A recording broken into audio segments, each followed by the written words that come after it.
അപ്പോൾ fourth heaven, നാലാം സ്വർഗത്തിലേക്ക് ഹാനോക്ക് വരുമ്പോൾ ഹാനോക്കിന് ദൈവത്തിന്റെ ദൂതന്മാർ കാണിക്കുന്ന പ്രധാന പോർഷൻസ് എന്ന് പറയുന്നത് നമ്മുടെ സോളാർ സിസ്റ്റമായി, നമ്മുടെ സൗരയുധവുമായി ബന്ധപ്പെട്ട കാര്യങ്ങളാണ് ദൈവത്തിന്റെ ദൂതന്മാർ ഹാനോക്കിനെ കാണിക്കുന്നത്.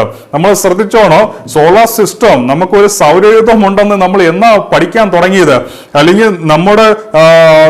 നമുക്കൊരു ഗാലക്സി ഉണ്ട്, ഗാലക്സിക്ക് പുറത്ത് മറ്റൊരു യൂണിവേഴ്സിന്റെ അകത്ത് തന്നെ ലക്ഷക്കണക്കിന് ഗാലക്സികളുണ്ട്. നമ്മുടെ ഗാലക്സിക്കകത്ത് മറ്റ് ആയിരക്കണക്കിന് സോളാർ സിസ്റ്റം ഉണ്ടെന്നതൊക്കെ നമ്മൾ എന്നാ പഠിക്കാൻ തുടങ്ങിയത്? പക്ഷെ 4000-5000 വർഷങ്ങൾക്ക് മുമ്പേ എടുത്തുകൊണ്ട് പോയ വ്യക്തി മനസ്സിലാക്കിയ കാര്യങ്ങളാണ് ഈ പുസ്തകത്തിനകത്ത് എഴുതിയിരിക്കുന്നത്. അതിനകത്ത് ദൈവത്തിന്റെ ദൂതന്മാർ കാണിച്ച കാര്യങ്ങൾ എന്ന് പറയുമ്പോൾ അദ്ദേഹം പ്രത്യേകം എടുത്തെഴുതുന്നുണ്ട് നമ്മുടെ സോളാർ സിസ്റ്റവുമായി ബന്ധപ്പെട്ട്. ഈ സോളാർ സിസ്റ്റം എന്നൊക്കെ പറയുന്ന പദം ഇപ്പം തന്നെയാണ് വരുന്നത്. അദ്ദേഹം അവിടെ എഴുതിയിരിക്കുന്നത് സൂര്യനെ കുറിച്ച് പറയുന്നു, ചന്ദ്രനെ കുറിച്ച് പറയുന്നുണ്ട്, സ്റ്റാറ്റ്സിനെ കുറിച്ചൊക്കെ അവിടെ പറയുന്നുണ്ട്. അപ്പോൾ ഹാനോക്ക് പറയുന്ന കാര്യങ്ങൾ, നമ്മുടെ സോളാർ സിസ്റ്റത്തിൻ്റെ അകത്ത് സണ്ണിനെ യാത്ര ചെയ്യുവാൻ ഒരു പാതയുണ്ട്. ആ ഒരു പാതയിൽ കൂടെയാണ് നമ്മുടെ സൂര്യൻ സഞ്ചരിക്കുന്നത്. സൂര്യനെ സഞ്ചരിക്കാൻ വേണ്ടി പ്രത്യേക ഒരു വഴിയുണ്ട്. മൂണിനെ കുറിച്ച് പറയുമ്പോൾ, ചന്ദ്രനെ കുറിച്ച് പറയുമ്പോൾ, ചന്ദ്രനെ സഞ്ചരിക്കുവാൻ ഒരു പാത ദൈവം ക്രമീകരിച്ച് വെച്ചിട്ടുണ്ട്. സ്റ്റാറ്റ്സിനെ കുറിച്ച് പറയുമ്പോഴും നക്ഷത്രങ്ങളെ കുറിച്ച് പറയുമ്പോഴും ഹാനോക്ക് അവിടെ രേഖപ്പെടുത്തുന്നുണ്ട്. ഓരോ നക്ഷത്രത്തിനും അതിന് സഞ്ചരിക്കേണ്ട പാത ദൈവം സെറ്റ് ചെയ്ത് വെച്ചിരിക്കുകയാണ്.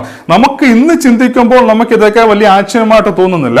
പക്ഷെ അന്ന് ഒരു നക്ഷത്രങ്ങളെ പോലും തികച്ചും വ്യക്തമായി മനസ്സിലാകാത്ത ഒരു കാലഘട്ടത്തിൽ നിന്നുകൊണ്ട്, ഒരു ടെലസ്കോപ്പ് പോലും ഇല്ലാത്ത ഒരു കാലഘട്ടത്തിൽ നിന്നുകൊണ്ട് ഈ ഹാനോക്ക് എന്ന് പറയുന്ന മനുഷ്യൻ വിവരിക്കുവാണ്, സൂര്യനെ സഞ്ചരിക്കുവാൻ ഒരു പാതയുണ്ട്, ചന്ദ്രന് സഞ്ചരിക്കുവാൻ ഒരു പാതയുണ്ട്, നക്ഷത്രങ്ങൾക്ക് സഞ്ചരിക്കുവാൻ ഒരു പാതയുണ്ട്.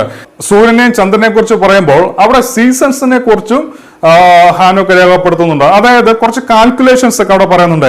എങ്ങനെയാണ് ഓരോ ദിവസത്തെ കാൽക്കുലേറ്റ് ചെയ്യേണ്ടത്, ഓരോ മണിക്കൂറിനെ എങ്ങനെയാണ് കാൽക്കുലേറ്റ് ചെയ്യേണ്ടത്, എത്ര ദിവസം കൂടുന്നതാണ് ഒരു വർഷം എന്ന കാൽക്കുലേഷൻസ് എല്ലാം ഹാനോക്ക് അവിടെ രേഖപ്പെടുത്തിയിട്ടുണ്ട്.